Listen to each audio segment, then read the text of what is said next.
Assalamualaikum warahmatullahi wabarakatuh. Saya bernama Dewi Huni Oktavia sebagai host dan teman Saya bernama Anissa Albaina, berasal dari Institut Agama Islam Negeri Bengkulu dengan program studi Komunikasi dan Penyiaran Islam semester 7A. Dan di sini saya sebagai narasumber ya yang akan ditanyakan oleh host Debioni Oktavia dalam materi apa, Bi? Media cetak ya. Iya, media cetak.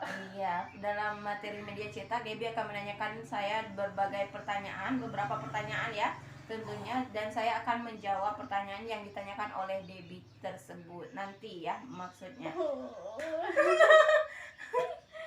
Woi. Lanjut. Oke, silakan untuk Debbie, silakan ditanya pertanyaannya. Insya Allah saya akan menjawab semua pertanyaan yang Debbie berikan. Langsung saja, silakan ditanya. Apa yang dimaksud dengan manajemen media cetak? Oke, dalam manajemen media cetak ya ditanyakan ini. Dalam media cetak tadi itu saya mengambil dan saya membaca dari dua buah buku, yaitu buku dari Ade Putranto dan Totok Sudroto ya. Nah, yang ditanyakan tadi adalah apa yang dimaksud dengan manajemen media cetak. Nah, di sini manajemen media cetak adalah kita ambil dulu dari satu kata yaitu media atau manajemen. Itu yaitu pengaturan atau penyusunan. Jadi dari manajemen media cetak itu sendiri yang berarti tadi yang saya baca yaitu suatu penyusunan atau peraturan yang disusun oleh seseorang ataupun pemimpin di dalam suatu perusahaan media cetak itu sehingga membuat yang media cetaknya itu termanage ataupun tersusun dengan semestinya dan tidak berketimpang balik dengan hal apapun, dan sehingga membuat apa yang mereka susun atau rencanakan di dalam suatu media cetak itu akan membantu kinerja dalam perusahaan media cetak tersebut akibat dari adanya manajemen media cetak tadi gitu. Nah, jadi setiap dalam suatu perusahaan itu memerlukan suatu manajemen. Kenapa? Karena dalam suatu manajemen tersebut akan membantu kemudahan terhadap perusahaan tersebut supaya mereka bisa menjalankan usahanya ataupun perusahaannya dengan semaksimal mungkin. Karena apa? Apabila sudah termanage ataupun sudah tersusun rapi oleh peraturan-peraturan yang ada, itu akan membuatkan perusahaan tersebut menjadi beraturan, tidak semerta-merta mereka melakukan apa yang mereka inginkan, akan tetapi mereka melakukan sesuai dengan manajemen yang telah diterapkan kayak gitu. Oh, baiklah, itu jawaban nomor satunya. Yang kedua, apa langkah-langkah dasar yang perlu dilakukan oleh teknisi manajemen media cetak? Oh, langkah-langkah dasar ya dalam suatu teknisi media cetak ini saya baca dari buku buku dari Ade Putranto ya, Debbie. Ya, di dalam langkah-langkah dasarnya itu kalau nggak salah itu ada beberapa. Pertama, yaitu berupaya dalam menjalankan suatu teknisi yang berkonsentrasi pada kondisi eksternal seperti penyuntikan modal, penjualan hasil dari media cetak tersebut, seperti misalnya koran tadi ya yang bisa kita contohkan di dalam kota Bengkulu ini sendiri, seperti koran Bengkulu Express ya. Mereka juga berkonsentrasi dalam bagaimana mereka menghasilkan suatu karya yang bisa diminati oleh beberapa masyarakat sehingga mereka tidak mati kayak gitu, sehingga masyarakat masih mau dan ingin membaca suatu produk yang mereka hasilkan. Jadi mereka itu berkonsentrasi dalam hal tersebut, dan juga mereka juga bisa melakukan bazar. Nah, mereka juga bisa melakukan bazar, itu juga gunanya untuk mendapatkan suatu keuangan di mana mereka tidak akan pernah mati jika keuangan mereka tetap ada kayak gitu. Dan mereka fungsinya juga bisa untuk membayar karyawannya dalam bekerja, dan juga bisa untuk menambahkan kualitas dari percetakan mereka ataupun dari hasil media mereka gitu. Lanjut pertanyaan berikutnya. Masih ada, Mbak, pertanyaannya? Masih ada.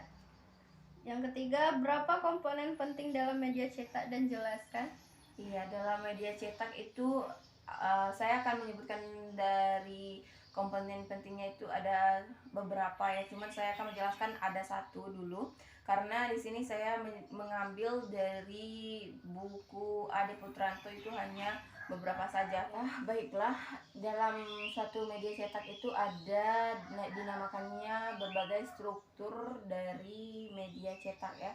Nah, itu sendiri dalam suatu manajemen media cetak itu strukturnya yang paling penting itu ada dua, yaitu di mana pertama bagian redaksi dan dua bagian perusahaan.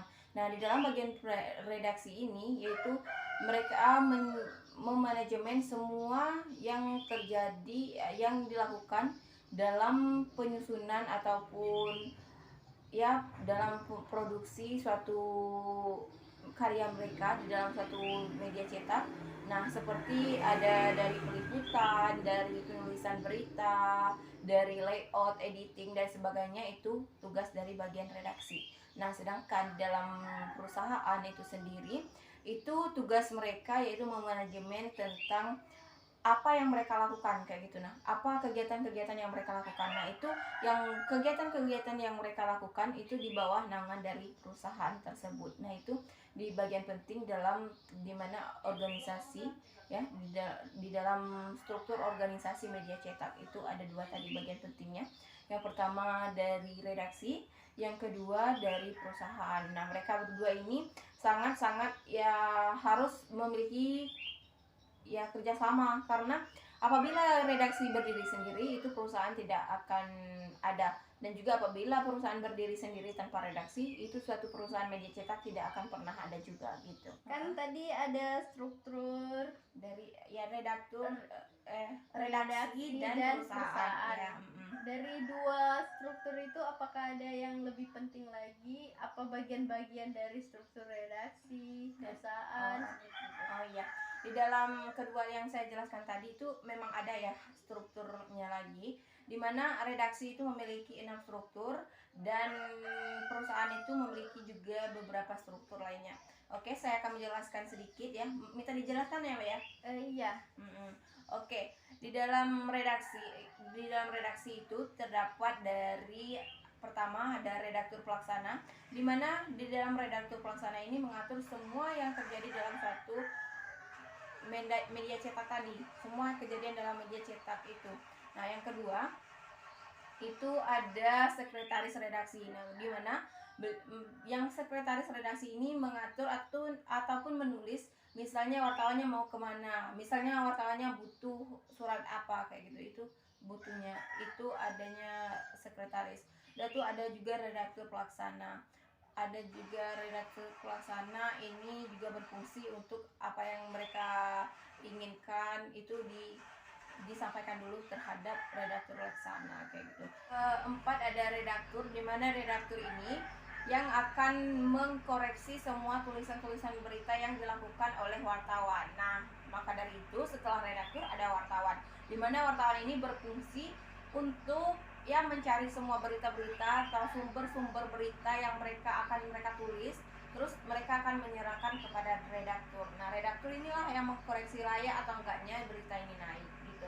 Nah, terus yang terakhir yaitu bidang pendukung redaksi. Nah, di dalam bidang pendukung redaksi ini juga sangat penting, di mana mereka juga akan mendukung apa yang dilakukan dalam redaksi-redaksi tersebut kayak gitu. Nah, selanjutnya yang kedua ya, perusahaan, tentang perusahaan. Nah, di sini juga ada strukturnya. Pertama ada manajer umum,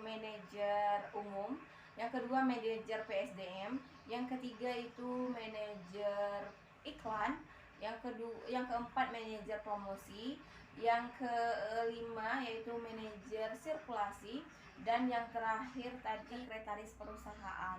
Nah, itulah tadi yang struktur-struktur yang Mbak Debbie tanyakan kepada saya. Oh iya, baiklah, itulah dari seputaran dari manajemen media cetak. Dan kita berdua bakal pamit undur diri. Iya. Atau gimana? Apa mau masih berbincang-bincang tentang manajemen media cetak? Oke, ya mungkin waktunya sudah nggak cukup lagi ya. Aku Debbie Yuni Utavia. Dan aku Anissa Ubayina. Kita berdua pamit undur diri ya pemirsa semuanya. Wassalamualaikum warahmatullahi wabarakatuh. Sampai jumpa.